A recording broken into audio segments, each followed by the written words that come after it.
The Palatine Guard was a military unit of the Vatican. It was formed in 1850 by Pope Pius IX, who ordered that the two militia units of the Papal States be amalgamated. The corps was formed as an infantry unit, and took part in watchkeeping in Rome. The only occasion on which it saw active service was during the token resistance on 20 September 1870 to the occupation of Rome by Italian government troops. History. After 1870 and the unification of Italy, the corps was confined to Vatican City, where they performed ceremonial functions as a guard of honor. The Palatine Guard were usually seen either when the Pope was in St. Peter's Square, or when a head of state or other important visitors were received by the Pope. Members of the corps were part-time volunteers, who were not paid for their service, though they received an allowance for replacement or repair of their uniforms. The unit lacked modern weapons, and the guardsmen received little training beyond drill in marching and presenting arms.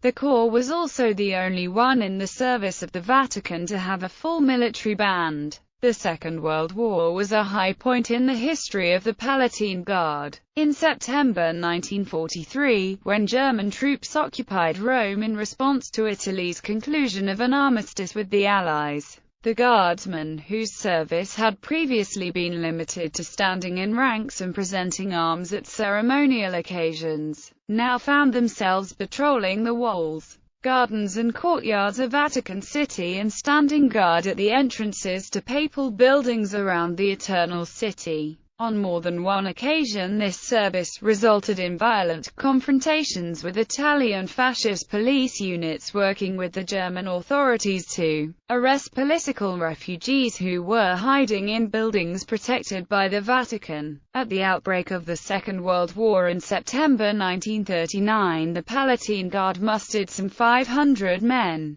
but the German occupation required the recruitment of additional personnel. By the liberation of Rome in June 1944, the corps had grown to 2,000 men. But at the end of the war, the majority of these men left the Pope's service and the unit returned to its pre-war force level. Uniform. Throughout most of its history, the Palatine Guard wore a 19th-century uniform comprising a shako, dark blue tunic and light blue trousers. Disbandment. The corps, along with the Papal Gendarmerie and the Noble Guard, was abolished in 1970 by Pope Paul VI as part of the reforms of the Church following the Second Vatican Council. Former guardsmen were invited to join a new group, called the Saints Peter and Paul Association, whose statutes were approved by the Pope on 24 April 1971. This civilian association supports charitable, educational and religious programs in Rome.